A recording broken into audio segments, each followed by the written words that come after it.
지금 이 시각 여러분이 주목할 만한 이슈 살펴보겠습니다. 일본 정부가 오랜 기간 공을 들여 추진하고 있는 사도광산 세계문화유산 등재 사업에 또 한 번 제동이 걸렸습니다. 유네스코 세계문화유산 전문가 자문기구가 사실상 일제강점기 조선인의 강제 노역 현장이기도 한 사도광산 역사를 제대로 반영할 것을 요구하고 나선 건데요.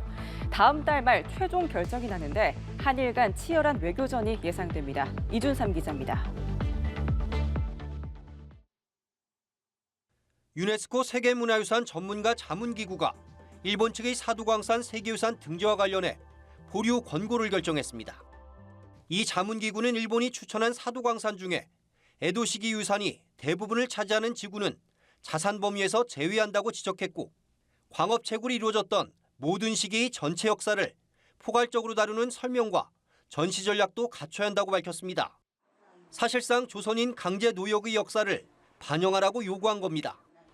일본 니가타현 북서쪽 사도섬에 위치한 사도광산은 한때 일본 역사상 최대 금광으로 유명했던 곳이지만 일제 강점기 조선인 강제 노역이 이루어진 한이설인 비극의 현장이기도 합니다. 일본은 2022년 2월 우리 정부의 반발에도 강제 노역의 역사를 제외한 채 세계유산 등재를 추진했다가 심사가 거부된 바 있습니다. 일본 정부는 유네스코 자문기구의 강제 노역 설명 권고에 이번에도 관련 국가들과 논의를 지속해 나가겠다는 입장을 밝혔지만, 国はこの佐渡の金山の世界遺産登録実現に向けまして、各国との間におきましては、誠実に議論を行ってきているところでございます。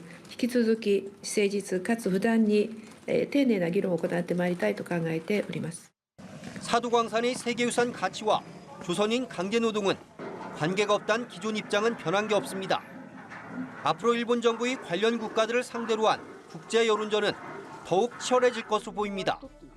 일본 상케이신문은 최근 집권 자민당내 세계유산 프로젝트 팀이 지난 10일 기준 모두 16개국 주일대사관에 사도광산의 세계유산 등재에 협력해 줄 것을 요청했다고 보도한 바 있습니다. 사도광산의 세계유산 등재 여부는 다음 달 말 인도 뉴델리에서 열릴 세계유산위원회에서 결정됩니다. 연합뉴스 이준삼입니다. 우리 정부는 일본의 사도광산 세계유산 등재 시도와 관련해 강제 동원된 한국인 노동자들에 대한 사실을 반영해야 한다는 입장을 재확인했습니다. 외교부 당국자는 오늘 일본이 이런 조건을 수용할 경우 등재에 찬성할 것이냐는 기자들의 질문에 일본이 어떻게 하느냐에 달려있다며 우리 입장이 반영되면 반대하지 않을 수 있다고 밝혔습니다. 현충일인 어제 자기 집 아파트 창문에 우길기를 내걸어 공문을 산 주민이 결국 우길기를 철거했습니다. 화가 난 이웃 주민들은 우길기를 단 주민집 현관에 계란을 던지고 욕설을 적은 종이를 붙이기도 했는데요.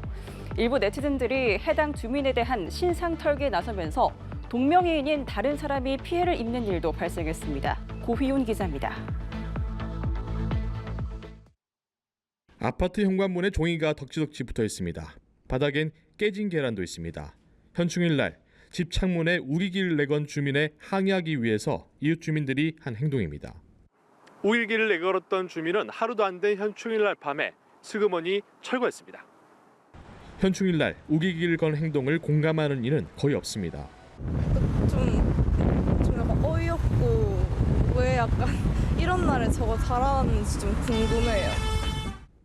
공분이 일면서 해당 주민의 이름과 직업이 의사라는 사실도 알려졌습니다. 신상 털기에 이 주민의 병원까지 표적이 됐는데 동명이인인 다른 의사가 운영하는 병원이 지목되면서 M1 피해자가 생기기도 했습니다. 앞서 이 주민은 지난달에도 자기 집 창문에 일장기를 달기도 했습니다. 수영구청과 아파트 터 일부에 포함된 국유지 문제로 갈등을 빚자 언론 등의 주목을 받기 위해 이런 행동을 했다는 이 주민은 자신에게 향하는 비난을 감내하겠다는 입장입니다.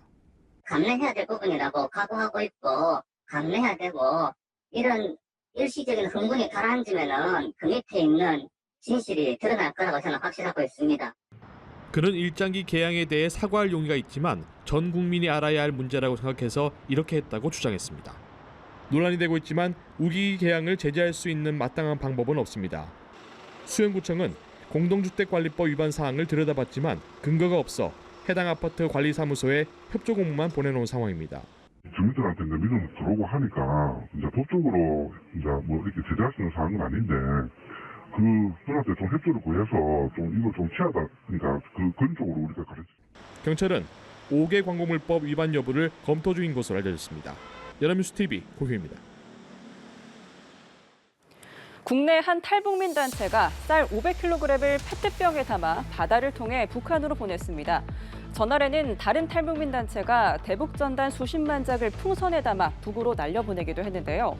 북한이 오물풍선 살포를 포함한 다양한 도발로 맞대응할 수 있다는 우려가 나옵니다. 한웅희 기자입니다. 서해로 이어지는 한강 끝자락. 강무리로 수백 개의 페트병을 던지는 사람들이 있습니다. 페트병에 담긴 건 다름 아닌 쌀.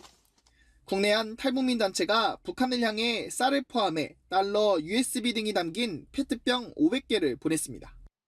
이날 보낸 쌀의 양만 약 500kg. USB에는 한국에서 인기 있는 드라마와 영화, 찬송가 등이 담겼습니다. 빠르면 4시간 정도면 가고 날짜 시간을 잘 맞추면 100% 가요. 항해도 쪽에 있는 사람들도 굶어 죽고 굶주림에 시달린다고 했어요. 그래, 거기는 곡창지대인데 그럼 농민들이 먹을 게 없죠. 한 달에 2번 북한에 쌀 보내기 운동을 하고 있다고 밝힌 이 단체는 이달 중 북측에 한 번 더 쌀을 보낼 예정입니다. 21일 아니면 24일 요 사이에 또 한 번 보내거든요. 저희가 보내는 거 그 사람들한테 얼마나 도움이 되긴 모르겠지만 그래도 조금이라도 도움이 된다면 계속 보낼 거고. 하루 전 또 다른 탈북민 단체는 북한을 향해 대북전단 20만 장과 K-팝, 드라마를 담은 USB를 풍선에 실어 날려보내기도 했습니다. 이 단체는 김정은 북한 국무위원장이 오물풍선 살포를 사과하지 않는 한 대북전단을 계속 보내겠다는 입장을 밝혔습니다. 한편 최근 2차례에 걸쳐 오물풍선을 살포한 북한은 대북전단 살포가 재개될 경우 발견되는 양과 건수에 따라 100배의 휴지와 오물량으로 맞대응하겠다고 예고했습니다. 연합뉴스TV 한웅입니다. 20년 전 밀양 집단 성폭행 사건이 최근 온라인상에서 재조명되면서 그 여파가 날로 커지고 있습니다. 일부 누리꾼들이 밀양은 성범죄자들의 도시라는 글까지 퍼뜨리며 지역 폄하로까지 번지는 모양새인데요. 가해자로 지목된 사람의 직장에 민원을 넣는 등 사적 제재도 이어지고 있습니다. 천재상 기자입니다. 성폭행범들 신분 세탁해주는 곳. 성폭행에도 공무원들이 나서서 가해자 도와주고 피해자 2차 가해하는 곳. 최근 밀양시 공식 유튜브 채널에 달린 댓글입니다. 최근 밀양 집단 성폭행 사건이 다시 주목받으며 일부 누리꾼들이 지역을 폄하하는 댓글을 퍼붓고 있습니다. 지난 2004년 밀양 성폭행 사건에 대해 2차 가해성 발언을 한 주민들의 당시 인터뷰가 재조명됐기 때문입니다. 또 당시 경찰이 피해자에게 먼저 꼬리친 것 아니냐, 밀양 물을 다 흐려놓았다 등 폭언을 한 사실도 공분을 사고 있습니다.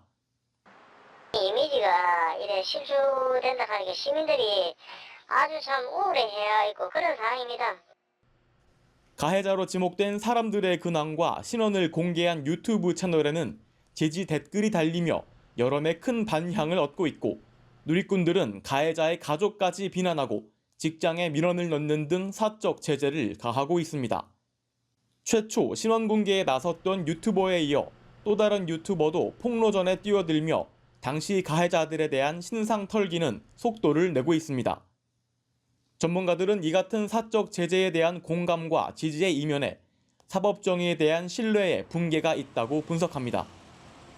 이런 사건들로 인해서 국민 법감정에 맞지 않는 사법부의 판단 때문에 이런 불신이 초래가 되는데, 다만 사적 제재가 당초의 사건 피해자에 대한 2차 가해를 낳거나 잘못된 정보로 인해 무고한 피해자를 만들 수 있다는 우려의 목소리도 나옵니다. 실제 엉뚱한 사람이 가해자의 여자친구로 잘못 지목되면서 누리꾼들의 공격을 받았고 이에 신원을 폭로한 유튜버는 사과하기도 했습니다. 연합뉴스TV 천재상입니다. 일부 유튜버들이 20년 전 밀양 집단 성폭행 사건의 가해자 신상을 공개하고 나선 가운데 영상 속 관련자들이 해당 유튜브 채널을 고소했습니다. 경남경찰청은 성폭행 사건 가해자들의 신상을 공개한 유튜브 채널에 대해 명예훼손 혐의로 5건의 고소장이 접수됐다고 오늘 밝혔습니다. 고소인들은 해당 유튜브 채널이 당사자 동의 없이 무단으로 개인 신상을 공개해 명예가 훼손됐다는 취지로 고소장을 제출한 걸로 전해졌습니다.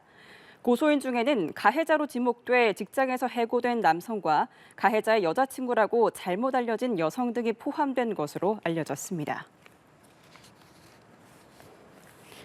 20년 전 밀양 여중생 집단 성폭행 당시 가해자들로 추정되는 이들의 신상을 잇따라 공개해 파장을 불러일으킨 유튜버가 모든 관련 영상을 삭제했습니다. 이 유튜버는 오늘 오후 유튜브 채널 게시판에 올린 글을 통해 피해자분들과 긴밀한 이야기를 나눴다. 피해자분들의 간곡한 요청이 있었다며 제가 제작한 밀양 관련 영상들도 전부 내렸다고 밝혔습니다. 본인 채널을 구독한 사람들에게도 구독 취소도 부탁드리겠다고 말했습니다. 한편 경남경찰청은 밀양 성폭행 사건 가해자들의 신상을 공개한 유튜브 채널에 대해 명예훼손 혐의로 5건의 고소장이 접수됐다고 밝혔습니다. 12사단에서 군기 훈련을 받던 훈련병이 숨진 사건과 관련해 경찰이 열흘 넘게 수사를 이어가고 있습니다. 하지만 수사 대상자로 지목된 중대장과 부중대장을 단 한 차례도 소환하지 않아 봐주기식 수사가 아니냐는 목소리도 나오고 있는데요. 한편 여성 우월주의 성향 인터넷 커뮤니티에서는 숨진 훈련병을 조롱하는 글이 올라와 논란이 일었습니다. 이상현 기자입니다. 강원경찰은 지난달 28일 군으로부터 12사단 훈련병 사망 사건을 넘겨받았습니다. 열흘 넘게 해당 부대의 간부와 병사, 병원 관계자 등 참고인 조사를 집중적으로 진행했습니다. 특히 함께 얼차려를 받았던 5명의 핵심 참고인에게서는 당시 숨진 훈련병의 건강이 이상하다는 것을 간부에게 보고한 적이 없다는 진술을 확보했습니다. 이번 주말에도 참고인 조사를 이어갈 예정입니다. 하지만 정작 혐의자로 지목된 사람들에 대한 조사는 이뤄지지 않고 있는 상황. 경찰이 군부대 눈치를 보는 게 아니냐는 비난이 나오는 이유입니다. 가해자에 대한 즉각적인 강제 수사와 구속을 촉구합니다.